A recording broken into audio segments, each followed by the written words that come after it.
Welcome into the Tiger Den, episode number 3. I am your host, Juan. And I am your host, Davon. First and foremost, happy birthday to my co-host, Davon. Tell the audience about yourself. Thank you, Juan. And I play video games a lot.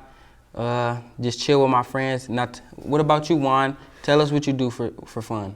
I like to work out. I just like to get stronger. Now let's get to the Tiger Den, number 3. Easter is only a couple days away, and we have all the fun covered. I held an Easter egg hunt with a little surprise inside the eggs. And then Andrea and Harrison shows us what Norman High student plans are for Easter.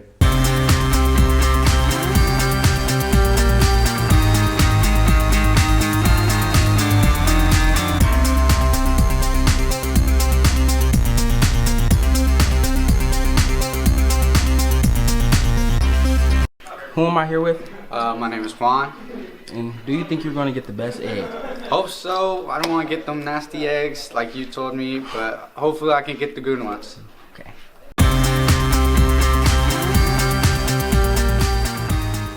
Jelly bean can either be stinky socks or tutti frutti. Oh, God. Eat it until...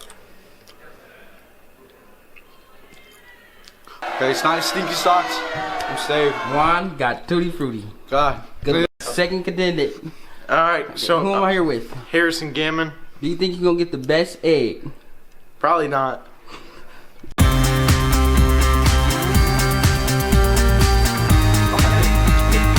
Okay, your options can be Old Bandits or pomegranates.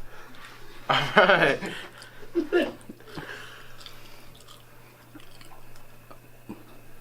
Oh, he got Old Bandits. Okay, who am I here with? Sean? Do you think you're going to get the best egg?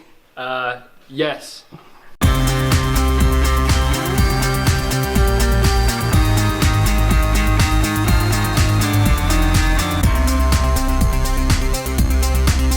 God, I'm just gonna go with this one. Eat it. Oh, dude, my stomach. I feel like I'm gonna throw up. No matter if it's good or bad. I'm gonna throw up. 5, 4. All right.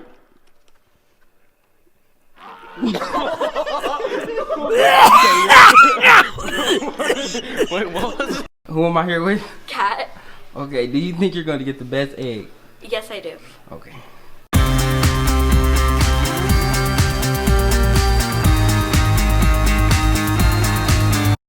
Yes, it is a bad one. Your options are either barf or peach. Oh, okay. It's peach. Good one.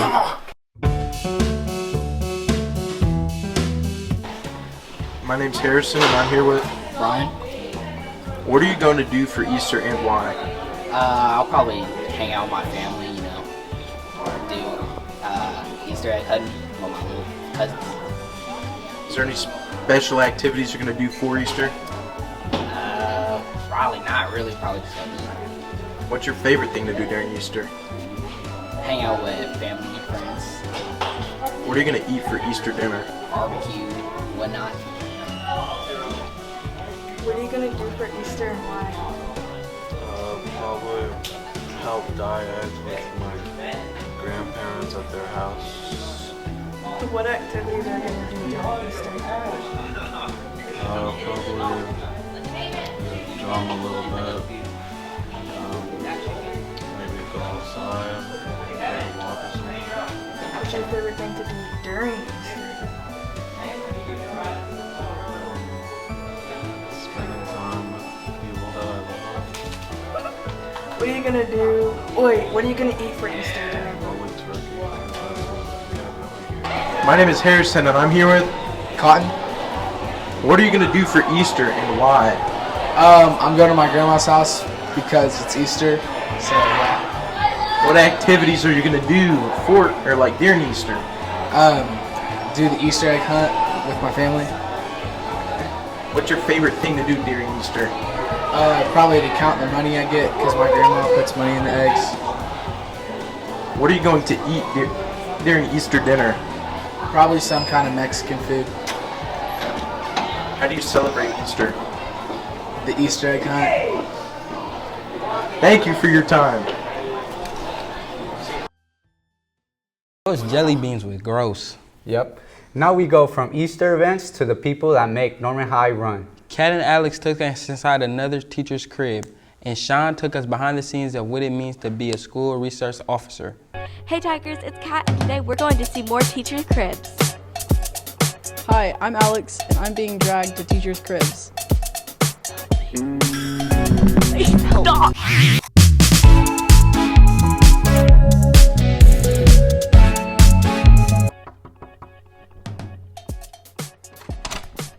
Hey, I'm Miss Wilkins. Welcome to my crib.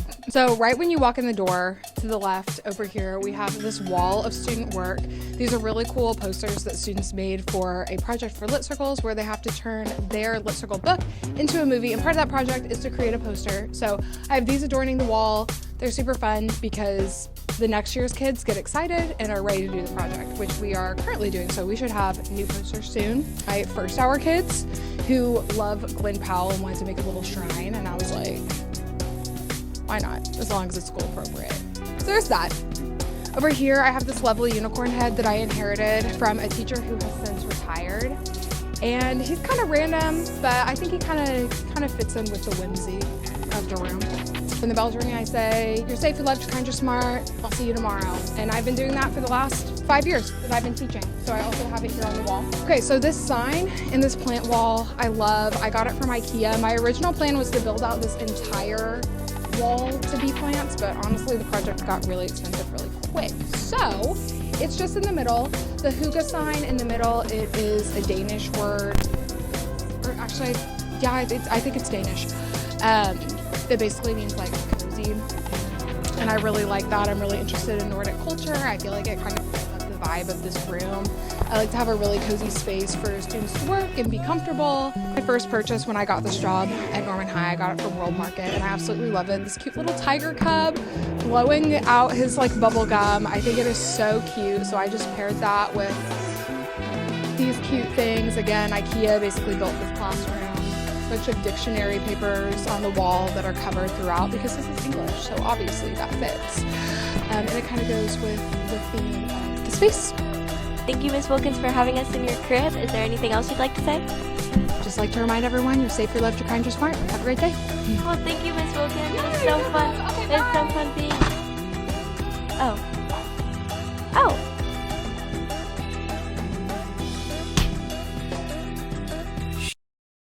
My name is Sean Foley McKenna. I'm a sophomore at Norman High School, and today I interviewed Mr. Stonebreaker and Mr. Greenwood about what it is to be an SRO. An SRO is a school resource officer. So I've been in law enforcement over 20 years, and this is the first time I've officially been an SRO this is my second year, but I have done other stuff at schools. So I've been a SRO for going on 8 years, official cop 12 years.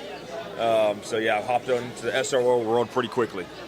So for me, it's just having to put up a little bit more disrespect from kids, basically. Especially when you raise two kids to be yes sir, no sir, and respectful to kids that are trying to help and they just cuss you. So that's the most difficult part, is just trying to adapt to that and trying to get to understanding and not taking that personal while you're trying to help them, and still helping them and then building that relationship after. The kids, that and summer. But no, the kids are fun. Once you get to know them, you get, like I said, you build that bond. Seeing them every day, it's a good thing. It makes your day and a good contact. Got something else to add on that one. Being an SRO for so long, I've seen a lot of these kids graduate. So seeing them come in as freshmen, not really liking law enforcement or having their own certain opinion about law enforcement, but come senior year, they're giving us high fives, having great conversations with us. I think that's the beauty of our job, seeing those success stories at the end.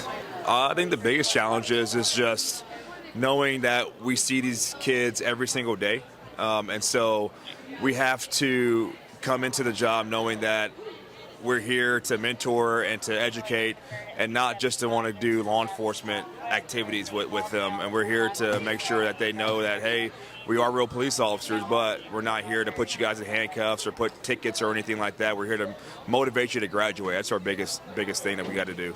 So I think they just need to realize that we're people too. We have our experiences. Like I tell in our junior police academy is like, yes, I was raised in a household with both parents, but then I raised 2 kids in a single household where I was the only parent.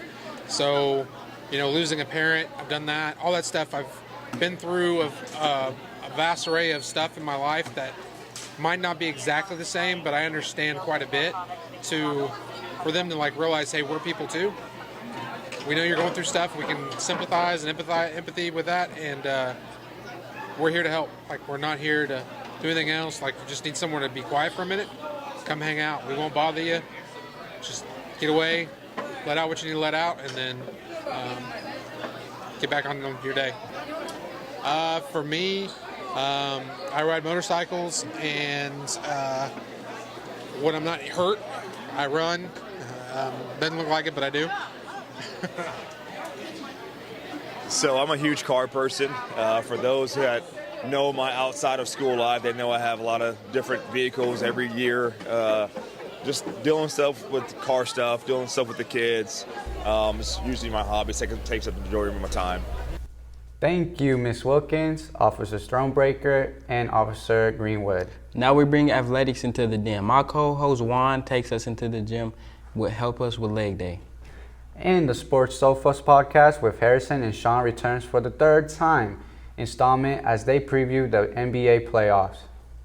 Welcome guys to the 3rd edition of Gym Rats. My name is Juan, I'm a sophomore. I'm gonna show y'all how to grow the quads. We don't skip out on leg day. If you skip out on leg day, you're a little baby. So the 3 exercises I'm gonna show y'all is a barbell back squat, a leg extension, and a leg press. So let's get straight into it. For a barbell back squat, go underneath the bar, put the bar on your neck. Unrack the bar, take 2 to 3 steps back. Also, when you unrack the bar, make sure your feet are shoulder width apart. Bend your knees to go down. Then go up. That should count as a rep each. For a barbell back squat, do 3 sets of 8 with 1 warm-up set. We gotta go heavy. We can't go light on these. We're gym rats. We ain't babies. Next exercise is a leg extension. Squeeze the handles to help you lift the weight. Push the weight with your legs, then bring them back down. That should count as a rep each. Do 3 sets of 8 with 1 warm-up set. Gym rats, we gotta put on 3 plates on each side, gym rats. 1, 2, 3. That's not enough. We need more. We gotta work out these quads. Next is a leg press.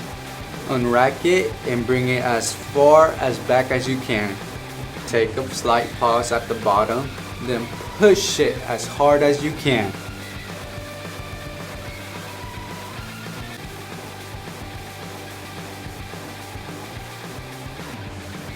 So gym rats, that's the end of me showing y'all how to grow the quads. Appreciate y'all watching, and that's the end of it. Bye. This is the Sports Sofa podcast. I'm your host, Harrison. And I'm your co-host, Sean. Today we're going to be discussing who we think is going to make the NBA Finals. And I'll lead it off in the Western Conference. I think the Oklahoma City Thunder are going to make it to the NBA Finals because, we just have the deepest team in the NBA. So much talent on this roster. I mean, we can do it all. We have MVP frontrunner. We have a Defensive Player of the Year finalist. And that's what I think. What do you think for the Western Conference? I think for the Western Conference, I think the Lakers will make it all the way. I think they have such a talented team with acquiring Luka. And they might not have the best record, but, since they acquired Luka, just a step above they've made has really boosted them. I don't think that's crazy to say. Well, I think that's a little crazy to say. Let's not get too deep into it or else we're going to be here for an hour. In the Eastern Conference, I think that the Celtics are going to win or make it to the finals because they also have a very talented roster. But, the West doesn't look too great this year. The West is super weak. Either going to be the Cavs or the Celtics. The Celtics look really, really good. They've been cooking with Jason Tatum and, Jaylen Brown. Who do you think is going to win for the Eastern Conference? I have kind of an unorthodox opinion here. I think the Milwaukee Bucks are going to make it to the finals. I just think they have a really good roster and haven't really played up to, their stats really haven't shown how they've played or how they can play in the playoffs, really. And I think they'll really shine in the playoffs this season. I think that's ridiculous to say, but in the NBA Finals, I have the Celtics and the Thunder. I have the Thunder winning in 6. The Thunder are just such a deep team. They have so much depth everywhere that it's going to be hard to beat them. It's going to be hard to compete with them. And I don't think the Celtics can handle it. What do you think? For my bracket, I obviously have the Milwaukee Bucks and the Los Angeles Lakers. I have the Lakers winning it in 5. I think Milwaukee will put up a good fight, and I think it'll be pretty back and forth. But again, like I said, with that team, I think that is a hard team to beat all around, and I think they'll get it done. I think that's everything we have to talk about. And I give this podcast 5 big booms. Boom, boom, boom, boom, boom. I can't wait to have quads like you one day, Juan. Please help me. I got you, Davon. But before that, we have David joining us now to help us all learn a new musical talent we may not have known that we have. Welcome to Guitar for Beginners. Today I'm going to tell you guys about some decent starter guitars. First up, we have the Squier Affinity left-handed guitar. This is the beginner choice if you're left-handed. This criminally underrated guitar is about 25 inches, has 2 pickups. Sound-wise, this guitar uses those 2 pickups to switch from country to hard rock. This guitar is great for any kind of music you want to play. Next, we have the Yamaha Pacifica 112, about the same size as the Lefty at 25.5 inches. This guitar is more on the budget side, only costing about $229. If you're looking for a sturdy electric guitar, this is the one for you. Having more of a rock sound, this is a very good low-budget starter guitar. Last but not least, we have the Squier Classic Strat. If you're looking for cleaner tones and a 50s music style, this guitar can help you get started playing your favorites such as Eric Clapton and Jimi Hendrix. But if you're more into a heavy metal feel, the Yamaha may be better. Thank you for listening to me talk about guitars. Guitar is a great instrument, and none of these guitars are required to start. Any guitar will work, but these can help lead you in the right direction and help you find which kind of guitar is right for the music you want to play. I can't wait to shred like David does. What a guy. Me too. That was awesome. Now we have to end on a breaking news segment from Alex. That's right. An epidemic has been sweeping Norman High School for months. Students who used to care and really try in class all of a sudden don't show up, don't do their work, or just play games instead of learning. It's senioritis. There's a disease flooding local schools. What is this disease, you ask? It's something called senioritis. What exactly is senioritis, though? Well, we're here in Norman High trying to figure that out. We're interviewing local students and staff to hopefully bring awareness to this issue. As made up as it sounds, senioritis is a very real problem. In fact, 78% of high school seniors across the country experience it in some form. Now, I'm not a math magician, but that sounds like a lot. We're here with Miss Mahan, and we were just wondering if you've seen any signs of senioritis going around in your classrooms. Yes, I definitely have. It looks a lot like skipping, coming in late, a lot of apathy, a lot of like, are we having a free day, and groaning when I say no. So pretty common this time of year. And Miss Mahan, have you ever experienced senioritis going through school? Yes, definitely. When I was a senior in high school, I only had half days at school, and it was really hard to show up sometimes, but we got to push through because graduation's right around the corner. 31 days. Thank you so much, Ms. Mahan. Yeah, no problem. I got senioritis at the very beginning of the year. So, like first semester, I would skip a lot more than I should have. But I used to skip a lot. I used to not try very hard, and I just wanted it to be over with. But going into my second semester, I decided that maybe I should try so I could graduate. And my senioritis has kind of gone away. Like, yeah, I want to graduate, but I'm now like thinking about how I'm going to miss all my friends and how hard graduation is actually going to hit me. But I don't know. I didn't really do anything to cope. I just decided that I needed to be a better person. How many times I skipped today? I would say I skipped like 3 hours today. And I came to this class only. Yeah, I only have 4 classes and I just stayed in bed the whole morning and then played Minecraft. Yeah. Funny enough, I'm skipping class right now. I just think that I'm kind of above school at this time in my life. Class doesn't really serve me any real purpose. Sometimes I'll go just for fun. I don't even have my backpack with me at school. Like, I show up for media class at media class alone. And that's only because Mr. King gets mad at me when I don't show up. And he's a pretty cool guy, so I can bear being around him, I suppose. But every other class... Have I seen senioritis in my classes? Absolutely. Good kids, they're here for years, semester after semester. They're so good. They get to that last semester, it's not the same. They turn into the Walking Dead. Once good kids shot down, they're now just, they're useless, to be totally honest. The David Spradlings of the world, like they're good kids year after year, and then they get to that last couple months and they don't care anymore. They're just these zombies. They play Block Blast and Brawl Stars, and you can't even talk to them. They're just dead on the inside and on the outside. It's a sad case because, as far as I know, there's no remedy. You just have to wait for it to run its course, and they may never come back. It affects every aspect of my life.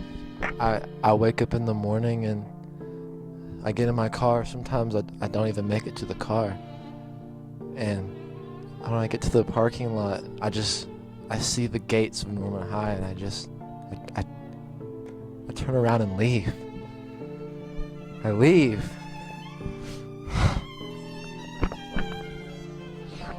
It's a sickness. It's spreading. All I want is an education. All I want is to do better. But this sickness, it takes over my soul. It corrupts me, my being. When walking into these classrooms, it's not hard to see that these students are clearly facing hardships in their academic life. You'd think it'd get better when you get to the halls, but just look at this. Seniors far and wide panhandling just for anything to make ends meet. It's gotten to the point where even the faculty is pitying these poor creatures in these halls. And let's be honest, can you really blame them? Because look at these kids. Some of them don't even know how to read. They can't even pick up a book.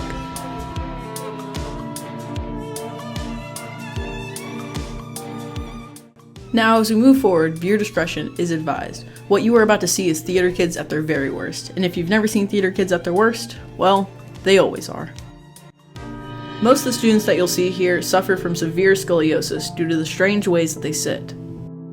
As we get closer to the end of the school year, it truly is a sad sight to see all these sleep-deprived and caffeine-addicted struggling teens through these hard times. Into that part. It's okay. What am I talking about? How has senioritis affected you? My life is terrible. Every time I see a ditch, I think about speeding my car at 200 miles per hour directly into it. Look your phone. See, it's okay. TikTok. And, how's your home life? Is your home life okay? Do you study at all? I find myself with bleeding fingertips from how much I'm typing. Okay, got it.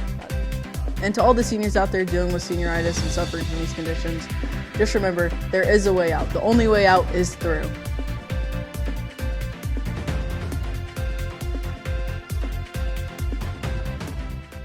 That was terrifying, but thank you, Alex, for informing us. That's going to do it for our 3rd episode of Tiger Den. Make sure you subscribe to us on YouTube at Norman High Tiger Den. Give this video a like, a comment, and what's your favorite segment, and what do you want to see next on Tiger Den. Thank you for watching, and we will be back very soon with more segment. From the Den, roar!